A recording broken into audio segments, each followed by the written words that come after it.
ერთ-ერთმა სტუმარმა აქ თქვა, რომ ციხიდან ბრძოლა შეეძლო მერაბ კოსტავასო.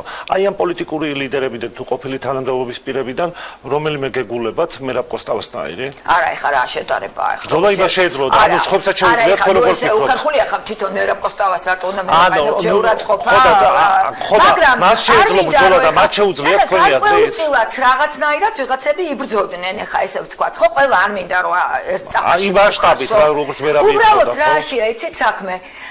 რაღაცნაირად ბევრს არ მინდა რომ ყველაზე ვისაუბრო, არ შეიძლება მართლა გულწრფელად გეუბნებით, არ შეიძლება ყველაზე საუბარი მე სულ არ მესიმპათიურებოდეს, რაღაცას მაინც ვიღაცა თითო აგურს რაღაცას დებდა, მაგრამ მე გადაძლევდა ხოლმე ამბიციები და ეს ამბიციები იყო უდრო, სრულიად უდრო და რომ ამბავდი ხოლმე რომ უდროა ხალხო არ შეიძლება სირცხვილია მოუგებელომში საბნებს რო იყოფთ თქო ნუ წყინდათ ახლა მერაბ კოსტავასთან შედარება მერაბ კოსტავასთან ბევრი ვერ უნდა შევადაროთ არა ციხიდან შეეძლო მას ბრძოლა და ამ ლიდერებიდან თქვენ გეგულებათ ისეთი ვინცაც შეუძლია ასეთი ბრძოლა მამის გეკითხებით ნუ როგორ შემიძლია იქიდან ვიბრძოლებთო ამბობენ და იმიტომ ხო არა კაცო იქიდან კი არა გარეთ რო იყვნენ მაშინ პერუთნელი ბრძოლა რომ ენახა კარგი იქნებოდა და შენიშვნების მიღების უნარი ადამიანს რო აქვს ეს არის ყველაფერი ციხეში რატომ არჩი ეს იმიტომ რომ შენიშვნა უნდა შეგეძლოს რომ მიიღო და დღეს უსმენდი კომისიას და სტატუსი დავდე რომ წულუკიანის ბრჭყალებში კომისიას ამარცხინო რაც არის მეთქი ვხედავთ მაგრამ გახარიას თუ უსმენდით და ამ კაცთან შეიძლებოდა და ამ კაცის იმედით ბრძოლა ოპოზიციაში კაცო რაცა კაცმა რომელმაც თქვა რომ შტურმით ოპოზიცია შტურმით იღებდა პარლამენტს და დიახ იმიტომ დაგთხარეთო და ერთხელ გაიმეორა რომ ახლა რომ იგივეს გავიმეორებ. შოდიროთ მართავდი 20 ივნისს. იგივეს გავიმეორებდიო თქვა. ამიტომ დიდი დრომი არ დამჭირვებია. მე დღეს არ გამოვიცანი პატივცემულო ოპოზიციონერო კოლეგებო, გახარია მე დიდი ხნის წინ დავიწყე ჭიო. მაგრამ გახარია არ დააკავა. რუს ბურჯანაძესთან და რუს გახარიასთან ერთად არ იბრძოლოთ მეთქი. და მე რომ არ დააკავა ის დაგიწყდათ. ხო არ დაგიწყდათ ოპოზიციას თავისი გადაწყვეტილებით მაგ მომენტში. მაშინ გვერდით, როდესაც ნიკამელიას დაკავებაზე უარი თქვა თავის დროზე, როდესაც ნაციონალურ მოძრაობაში არ ჩაატარა.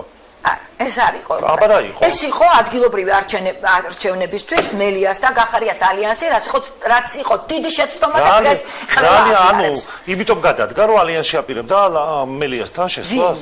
გახარია ხო გადადგა იმის გამო რომ ნაციონალურ მოძრაობაში არ ჩატარებულიყო სპეცოპერაცია. გახარიას შეექმნა ილუზია რომ ის ცრუ ილუზია რომ ის ლიდერად დადგებოდა.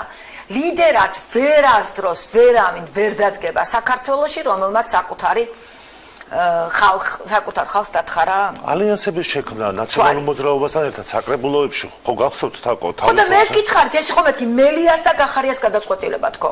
გითხარით, მაშინ ანუ შესაძლებელია მანამდეც ჰქონდათ მათფარული ალიანსი. მე ხა არ შემიძლია ტყუილების თქმა, მე რაც არ ვიცი, მე იმაზე არასდროს არ ვისაუბრო, მაგრამ რაც ყველასთვის ცნობილია, რომ ადგილობრივ არჩევნებში და მე ნიკასთვის მაქვს ნათქვამი, მელიასთვის რომ დიდ შეცდომას აკეთებთ ამ კაც არენდოთ მეთქი, რამაც გამოიწვია პრაქტიკულად ჩემ დგომში ჩემს მიმართ რაღაცნაირ დამოკიდებულება არის შემოდა რაც ნაკლებად ცხადია მაინტერესებს მე შედეგი მაინტერესებს ხოლმე სამწუხაროდ ძალიან სამწუხაროა რომ მართალი აღმოჩნდი მაგრამ ეხლა არიან იდეალისტი ადამიანები რუსთაველზე მყოფი თქვენ პაატახსენეთ ბურჭულაძე მის გარშემო ფანტასტიკურად კარგი ხალხი და ძალიან წესიერი ადამიანები იკრიბებიან არის ჩვენი პარტია კანონი და სამართალი არის ბატონ შავლას პარტია იქვე არიან კიდევ ადამიანები და მე ვერ მივხვდი იცით რა საერთოდ რა შეცით საქმე მე რომ მოვისმენ ხოლმე ფრაზას რომ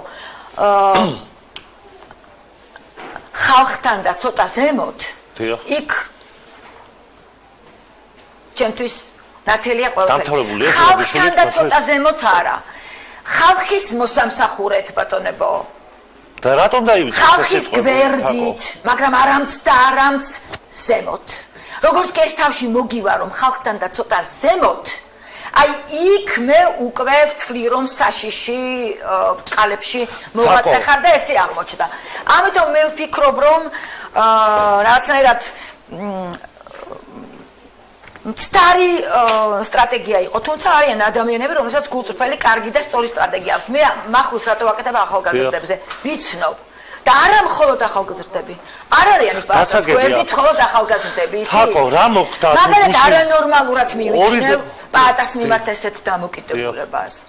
აი, ყაჩაღია, ბანდიტია, თუ ვინ არის რომ ესე ეპყრობი ღვაწლმოსილი ადამიანია, რომელიც მოდის ეროვნული მოძრაობიდან. პაატა ეროვნული მოძრაობის დროს ძალიან ვაშკაცად დარჩა. რუსთაველის პრემია ჩამომართვესო და შემდეგ ხო გაირკვა რომ ტყუილი იყოს.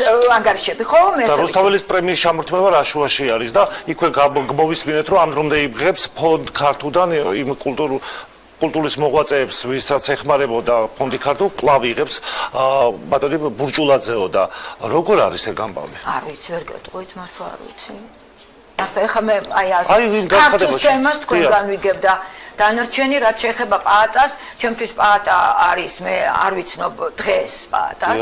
მე ჯერ კონსერვატორიის პერიოდიდან ხო, მაგრამ 2008 წლის შემდეგ ხო გახსოვთ თქვენ მართლა მინახავს კრემლში ხო გახსოვთ მათი მისი კონცერტები 2008 წლის ომის შემდეგ თაკო რაღაცას გეტყვით ახლა ყოველთვის აპროტესტებდით ამას და ამიტომ სახლა რაღაცას გეტყვით ახლა როგორ გითხრათ თქვენ ხო იცით ჩემი დამოკიდებულება აი მე ძალიან პატიოსნად აპროტესტებდით ხო მე სხვა მომხელებზე საკითხში უბრალოდ არის სახელები და გვარები შემოქმედებით ელიტაში სოფლიო შემოქმედებით ანუ მათ შეუძლიათ 2008 წლის შემდეგ მოსკოვში კონცერტები გააკეთონ ბევრს გაუკეთებია ეს თუ იქით თუ აქეთ